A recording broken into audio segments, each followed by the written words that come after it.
에스라 9장 6절 말씀입니다.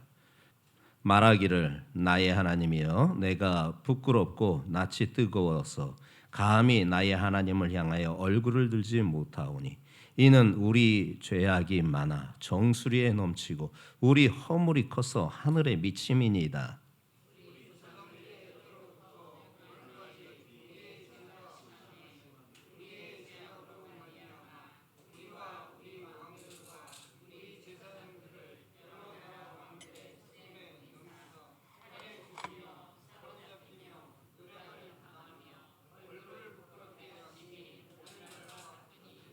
이제 우리 하나님 여호와께서 우리에게 잠시 동안 은혜를 베푸사 얼마를 남겨두어 피하게 하신 우리를 그 거룩한 처소에 박힌 못과 같게 하시고 우리 하나님이 우리 눈을 밝히사 우리가 종노릇하는 중에서 조금 소생하게 하셨나이다.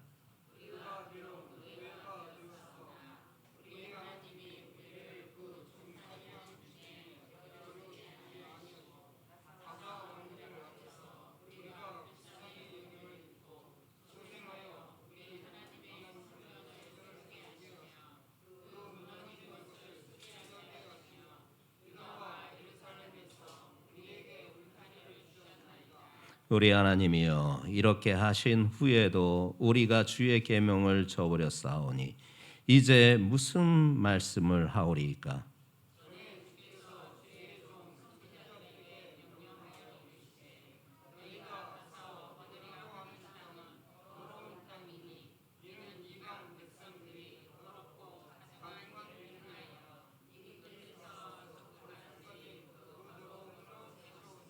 그런즉 너희 여자들을 그들의 아들들에게 주지 말고 그들의 딸들을 너희 아들들을 위하여 데려오지 말며 그들을 위하여 평화와 행복을 영원히 구하지 말라. 그리하면 너희가 왕성하여 그 땅의 아름다운 것을 먹으며 그 땅을 자손에게 물려주어 영원한 유산으로 물려주게 되리라 하셨나이다.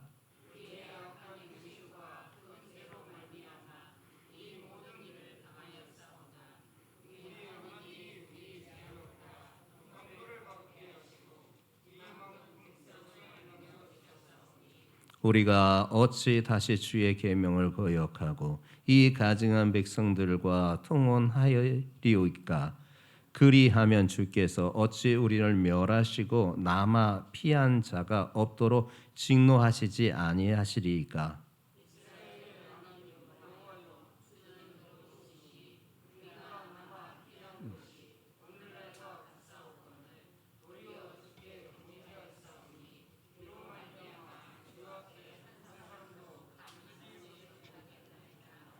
아멘. 무너진 신앙을 다시 세우는 회개의 기도라는 제목으로 함께 은혜를 나누고자 합니다. 부제를 좀 달아봤습니다. 지금은 회개해야 할 때입니다라는 부제를 가지고 오늘 말씀을 함께 나누려고 합니다. 우리가 신앙생활을 하다 보면 참 처음 예수님을 만났을 때 그 마음은 참 순수했고 열정이 넘쳤습니다. 근데 시간이 지나면서 어느새 그게 사라지고 기도 생활, 말씀 생활, 또한 예배 생활도 형식화되고 그렇게 변해가는 모습을 볼 때마다 제 자신이 참 부족하고 연약함을 보게 됩니다.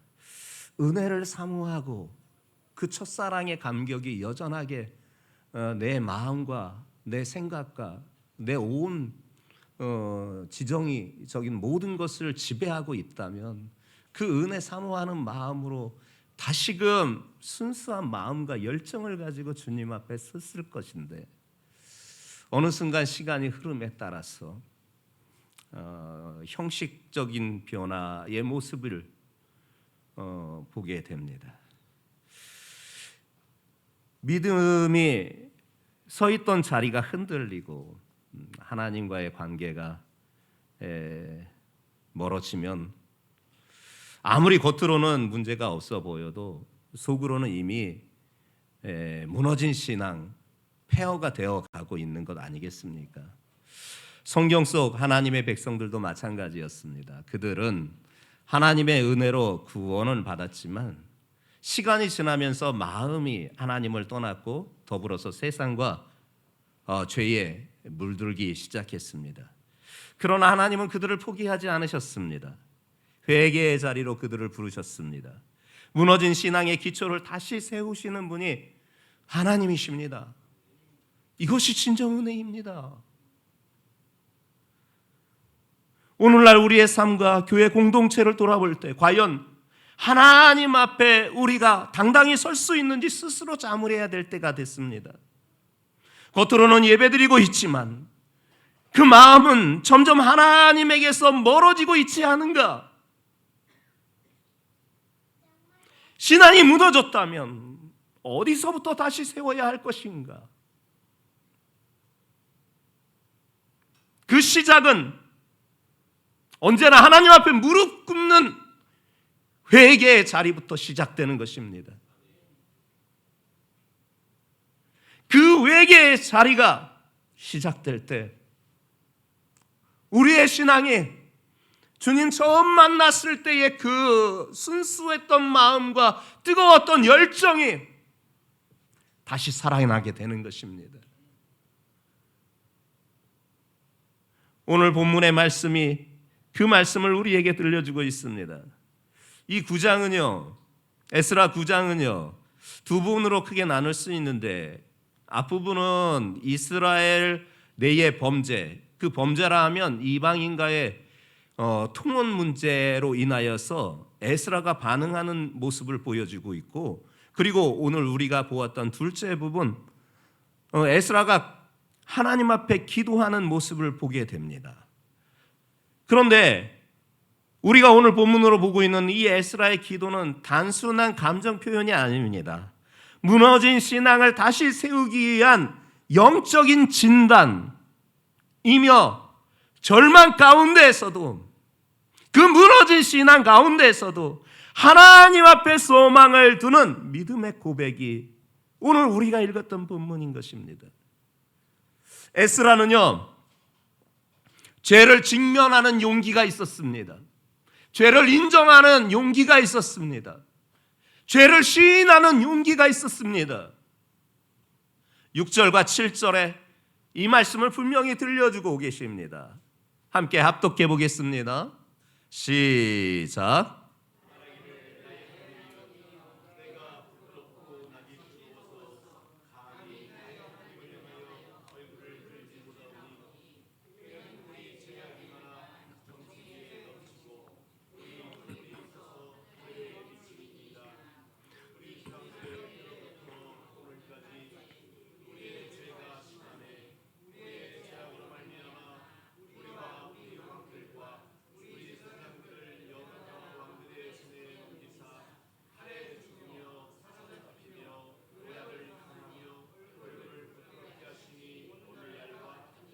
그래요.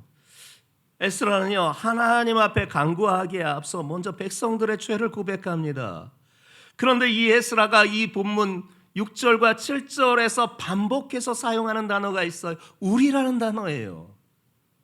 우리의 죄, 우리의 허물 등등 우리라는 단어를 계속 반복해서 사용하는데 무려 7번이나 사용되게 됩니다.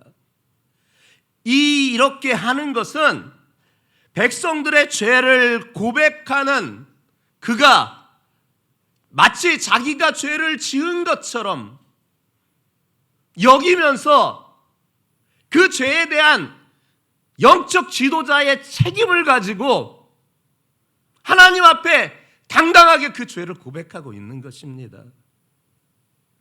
사실 이 에스라는요, 이 예루살렘에 돌아온 지 고작 4개월밖에 되지 않았습니다. 실제로 6절 7절에 고백했던 이 죄의, 백성들의 죄의 고백은 사실 이 에스라하고는 무관한 일이었습니다. 근데 스스로를 그 신앙 공동체와 결속시켜서 마치 자기 죄인 것처럼 여겨졌던 거예요. 여러분들이 잘 아실 겁니다. 이제는 바벨론의 포로 생활을 70년간의 그 기나긴 세월을 끝내고 3번에 걸쳐서 이스라엘 백성들이 고국으로 귀환했습니다. 오전에 보았던 에스라와 총독 스룹바벨과 또한 대제사장 여호수아를 중심하여서 1차 귀환한 사람들이 있었고, 그리고 이 에스라를 중심하여서 에스라의 인도를 따라서 2차 귀환한 사람들이 있었고, 그리고 마지막 느헤미야를 통하여서 세 번째 고국 땅으로 귀환한 사람들이 있었습니다. 지금 에스라는 고작 이 예루살렘을 온 지 4개월밖에 안 되는 지금 그 시점이었습니다. 그래서 이 6절과 7절에 고백하는 죄는 그에겐 사실은 개인적으로는 해당되는 죄는 아니었으나, 그럼에도 불구하고 무관하지 않게 여기면서 자기가 죄를 지은 것처럼 자기가 책임지고 그 백성들과 조상들이 지은 죄를 자기가 지은 죄로 여기면서 그 영적 지도자의 책임감을 가지고 하나님 앞에 그 죄를 인정하고 자백하고 고백하면서 호소하고 있는 것을 보게 됩니다. 도대체 에스라가 왔을 때 이스라엘 백성이 1차 귀환한 사람들과 그 이전에 바벨론 포로로 끌려가지 않은 사람들도 있었건만, 그 사람들에게 도대체 무슨 일이 있었느냐? 이방인들과의 통혼 문제가 스스럼 없이 자행되고 있었습니다. 하나님의 율법에는 분명히 이방인과 혼인하는 것에 대한 경각심을 분명히 심어주었는데, 그것이 아주 자연스럽게 아무 문제의식 없이 흔하게 지금 벌어지고 있었던 것이에요. 그것을 에스라가 목격한 거예요. 그래서 하나님이 주신 율법에서 어긋난 일이다 라는 것을 지적하고 그 심각성을 지금 자기가 지은 죄처럼 그렇게 여기는 거예요. 왜 이것이 문제냐?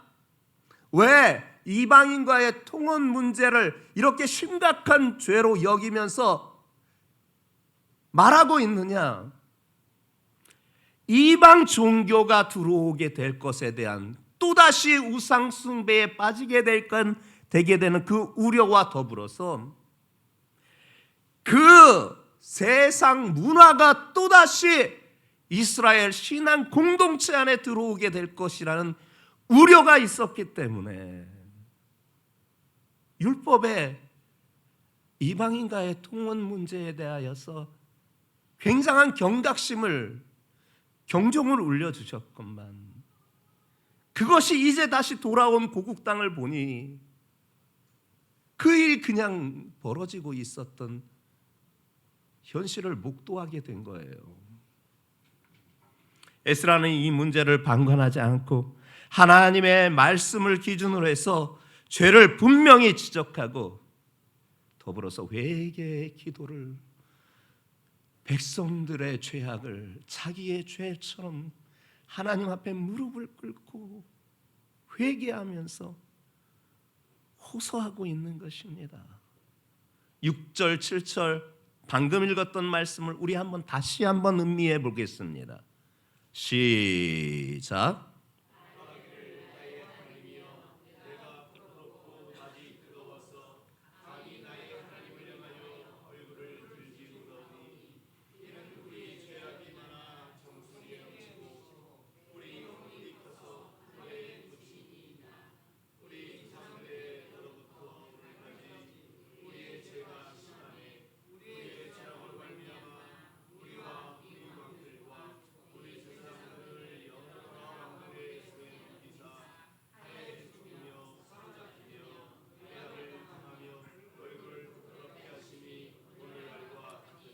아멘.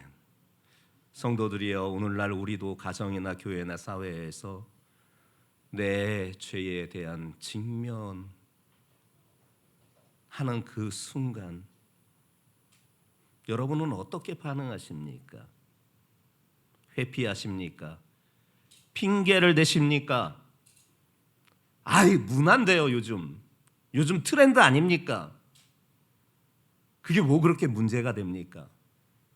하시면서 아무렇지 않게 그런 일들을 스스럼없이 받아들이면서 행하고 계십니까? 그러나 신앙은요, 정직함에서 시작되는 것입니다. 그 정직의 바탕은 하나님의 말씀입니다. 세상의 기준이 아닙니다. 세상의 풍조가 아닙니다. 우리의 신앙의 기준은 정직함에서 시작되는데 그 정직의 진단과 그 모든 것은 하나님의 말씀을 바탕에서 시작하는 거예요. 하나님의 말씀에서 죄라고 이미 그것을 지적하고 계시면 그거는 세상 문화가 스스럼 없이 받아들이는 그런 풍조 가운데 있어도 그건 죄는 죄입니다. 핑계댈 게 없습니다. 죄를 죄라고 얘기하지 못하는 것, 그게 더 문제인 거예요. 다 아는데요, 뭐. 요즘 누가 그렇게 살아요?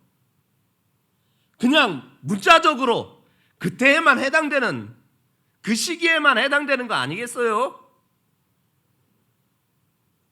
지금 시간이 2000년이 넘는 시간이 흘러서 지금 문화와 그때 문화와 다른데, 지금 상황과 그때의 상황과 다른데 어찌 그때의 상황을 똑같이 지금에 다 적용할 수가 있어요?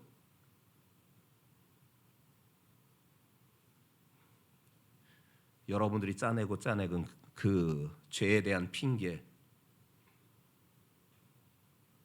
그래? 하나님께서 그런가? 하실까요? 하나님의 말씀에서 죄로 정죄한 것은 그것이 수세기가 흐르고 수천 년의 시간이 흘러도 죄인 것입니다. 그러면 우리는 죄를 미워하고 멀리해야 하는 것입니다. 죄는 모양이라도 버려야 되는 것입니다.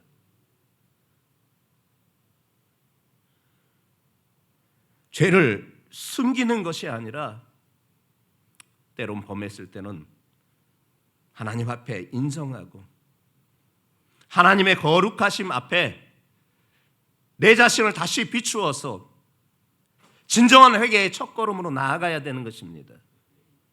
그때 하나님께서 우리를 불쌍히 여겨주시고 죄사함의 은혜를 베풀어 주시는 것입니다.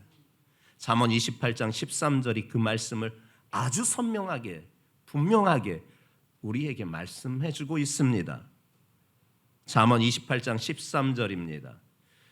자기의 죄를 숨기는 자는 형통하지 못하나 죄를 자복하고 버리는 자는 불쌍히 여김을 받으리라. 자기의 죄를 숨기는 자는 형통하지 못한다. 형통의 문제가요, 죄와 결부되어 있다는 거예요, 여러분. 말씀이 보이십니까? 여러분들의 삶의 형통의 문제가요, 죄와 결부되어 있는 거예요. 내가 형통치 못한 일들이 그것이 반복해서 일어나고 있다면 그거는 살펴봐야 돼요. 내가 하나님 앞에 정말 죄가 있나 없나, 숨기고 있는 게 있나 없나를 살펴봐야 되는 거예요. 그리고 죄를 자복하고 중요한 것은 버리는 자는 하나님께서 불쌍히 여겨주신다라는 것입니다. 불쌍히 여긴다라는 것은 다시 형통의 길로 이끌어 주신다라는 말씀 아니겠습니까? 다윗이 회개의 아주 대표적인 인물 아닙니까? 그가 밧세바의 사건 이후 나단 선지자의 그 책망을 들었을 때, 숨기고 싶은 죄가 그렇게 발각되었을 때, 그가 누군가는 자기의 죄를 밝히었다고 그 사람을 핍박하고 죽이기도 하였는데 다윗은 안 그랬습니다. 자기의 죄를 숨기려고 했던 자기의 죄를 인정하고 그 죄의 앞에 통회하면서 하나님 앞에 나아갑니다. 그리고 눈물을 흘려가며 회개하기 시작합니다. 그 눈물의 양이 여러분 얼마나 많았는지, 그가 누웠던 침상을 썩을 정도라고 그렇게 성경은 우리에게 소개하고 있습니다. 그렇게 전심을 다하고 진심을 다하여 회개의 자리로 나아갔던 것입니다. 그러면서 시편 51편에 하나님께서 진정 원하시는 회개가 무엇인가, 하나님께서 진정 원하시는 제사가 무엇인가, 그것에 대하여 그가 고백합니다. 하나님께서 구하시는 제사는 딴 게 아니다. 상한 심령이다. 하나님이 원하시는 제사는요, 양 잡고 소 잡고 비둘기 잡아서 드리는 그런 제사가 아니라는 거예요. 상한 심령이라는 거예요. 상한 심령이 뭐냐? 내가 하나님 앞에 죄를 지은 것을, 그 상한 마음을 가지고 자백하는 것, 하나님은 그걸 원하신다라는 거예요. 그게 하나님이 원하시는 진정한 제사라는 거예요.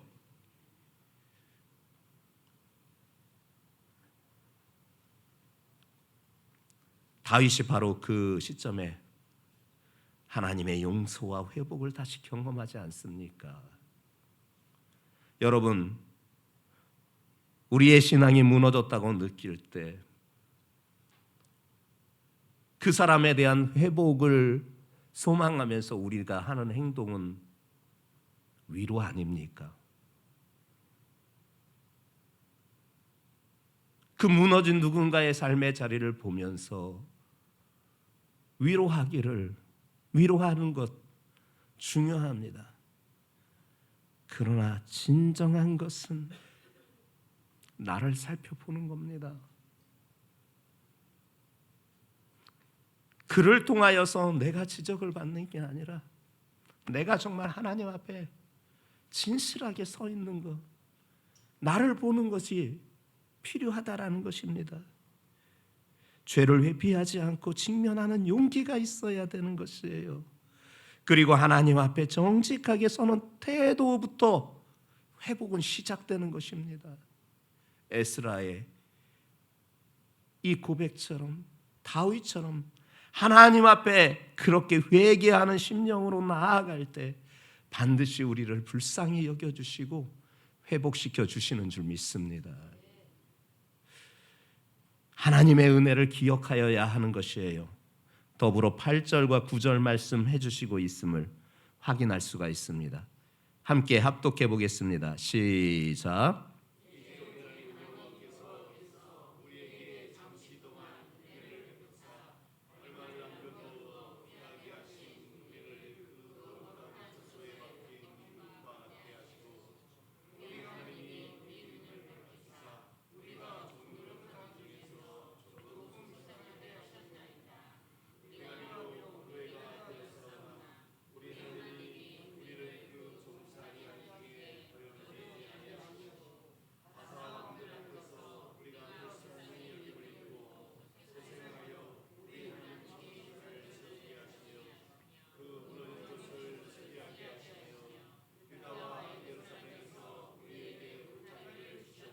아멘. 죄의 고백에 이어서 지금 에스라, 그가 지금까지 하나님이 베풀어 주신 은혜를 돌아봅니다. 많은 어려움을 극복하고 포로 생활에서 귀환할 수 있었던 것, 그건 전적인 하나님의 은혜였다라고 그가 고백합니다. 그리고 페르시아 왕, 특별히 고레스와 아닥사스다 왕을 통하여서 지원받아서 예루살렘 성전을 재건할 수 있었던 것, 그 두 왕의 마음을 움직이셨던 하나님의 은혜였다라고 이 에스라는 고백하고 있는 거예요. 그 바벨론의 포로에서 돌아온 것도, 그리고 예루살렘에 다시 뿌리를 내린 것도 모두 하나님의 선하신 손길에 있었음을, 그분의 은혜였음을 그가 분명히 고백하고 있는 거예요. 그런데 그만 이스라엘 백성들이 그 은혜를 잃어버렸다라고 그렇게 고백합니다. 이스라엘 백성의 근본적인 문제가 뭐였느냐? 하나님의 은혜를 잊어버리는 데에서 문제가 생기는 거예요. 그것은 비단 육적 이스라엘의 문제만이 아닌 영적 이스라엘은 우리에게도 동일한 문제예요. 하나님의 은혜를 잃어버렸을 때 우리에게 문제가 되는 거예요. 하나님의 은혜를 기억하지 못할 때 우리에게 문제가 생기는 거예요. 회개의 중심에 나아갈 때 우리가 반드시 기억해야 될 것 중에 하나가 무엇이냐? 하나님의 은혜를 기억하는 거예요. 하나님, 내가 당신에게 죄를 주었습니다. 그리고 사람들에게 잘못했습니다. 그러나 사유하신 은혜가 이전에도 있었듯이 지금 오늘도 나에게 사죄의 은총을 베풀어 주시옵소서. 내 정수리서부터 발 뒤꿈치까지 이 죄로 말미암아 부끄러워 하나님과 사람 앞에 설 수가 없습니다. 그럼에도 이전의 은혜를 베풀어 주셔서 나의 죄를 사하시고 도말해 주셨던 하나님이시요, 오늘도 다시 동일한 은혜를 나에게 베풀어 주셔서 이 죄의 짐을 벗게 하여 주시옵소서. 이 죄의 책에서 벗게 하여 주시옵소서. 주의 보혈이 오늘 내 정수리서부터 발 뒤꿈치까지 흘러서 네 죄 사함 받았다 하는 당신의 선언을 듣게 하여 주시옵소서. 그러면 내가 자유하겠나이다. 죄의 노예가 아니라 마귀의 종이 아니라 다시금 자유한 하나님의 자녀의 삶을 살아갈 수 있습니다. 이같이 기도해야 되는 것입니다. 여러분, 그래서 하나님의 은혜를 기억하는 게 중요합니다. 하나님의 은혜를 잃어버리면 그때 문제가 생겨나는 거예요. 이 은혜의 기억이 있어야 절망 속에서도 다시 일어날 수 있는 용기가 생기는 거예요. 예레미야가 3장 22절부터 23절에 하시는 말씀이 있습니다. 예레미야가 3장 22절부터 23절입니다. 여호와의 인자와 긍휼이 무궁하심으로 우리가 진멸되지 아니함이니이다. 이것들이 아침마다 새로우니 주의 성실하심이 크도소이다. 여러분, 우리가 진멸하지 아니하는 것은 하나님의 인자와 긍휼이 무궁하시기에, 그리고 그것이 아침마다 새롭기 때문에 우리가 다시 세워지고 다시 살아가는 줄 믿습니다. 성도들이여, 과거가 어둡고 과거에 실패가 있고 과거에 실수가 있어도 그것이 그렇게 크게 보일 수 있으나 하나님은 죄를 사해 주시는 분이십니다. 그 어떤 잘못도 그분은 사유하시는 분이십니다. 지금 이 순간 다시 한번 그분의 은혜를 간구하며 나의 지금의 온전하지 못한 여러 신앙의 모습들을 하나님 앞에 자복합니다. 아버지, 용서하소서. 정말 진심으로 주님 앞에 열정을 가지고 나아갈 수 있게 다시금 이끌어 주시옵소서. 기도하는 우리 성도들 되시기를 주님의 이름으로 축복합니다. 그리고 회개는요, 고백만으로 끝나는 게 아니에요.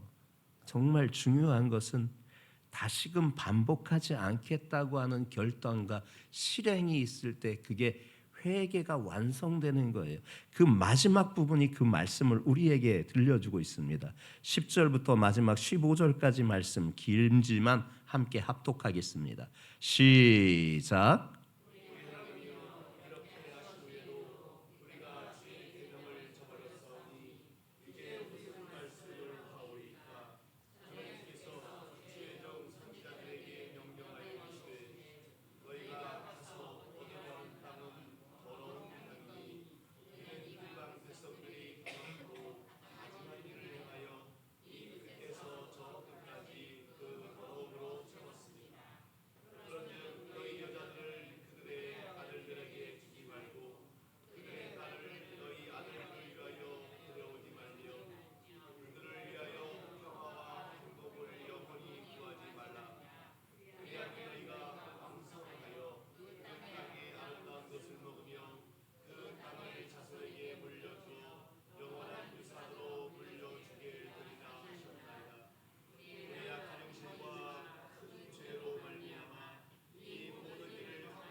아멘.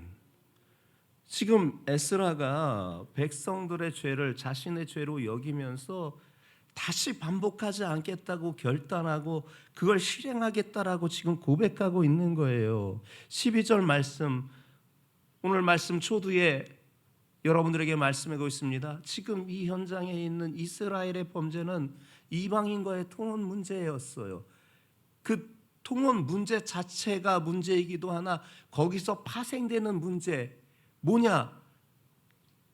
그로 인하여서 이방 우상이 들어오는 문제, 더불어서 이 세상 문화, 이방 문화가 다시금 유대인 가운데 들어오는 이 더 큰 본질적인 문제 때문에 그 문제를 지적하고 있는데, 그것 때문에 지금 회개의 자리로 나가고 있는데, 이제 12절에서 다시는 반복 안 하겠습니다 결단하고 그것을 실행하겠다고 지금 이렇게 촉구하고 있어요. 12절 말씀이 그 말씀 아닙니까? 너희 여자들을 그들의 아들들에게 주지 말고 그들의 딸들을 너희 아들들을 위하여 데려오지 말며 그들을 위하여 평화와 행복을 영원히 구하지 말라. 그리하면 너희가 왕성하여 그 땅의 아름다운 것을 먹으며 그 땅의 그 땅을 자손에게 물려주어 영원한 유산으로 물려주게 되리라 하셨나이다.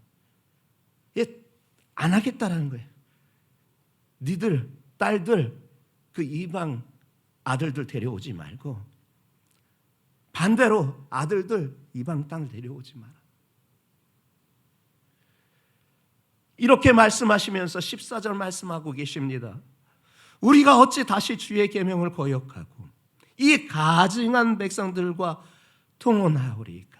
그리하면 주께서 어찌 우리를 멸하시고 남아 피할 자가 없도록 진노하시지 아니하시리까?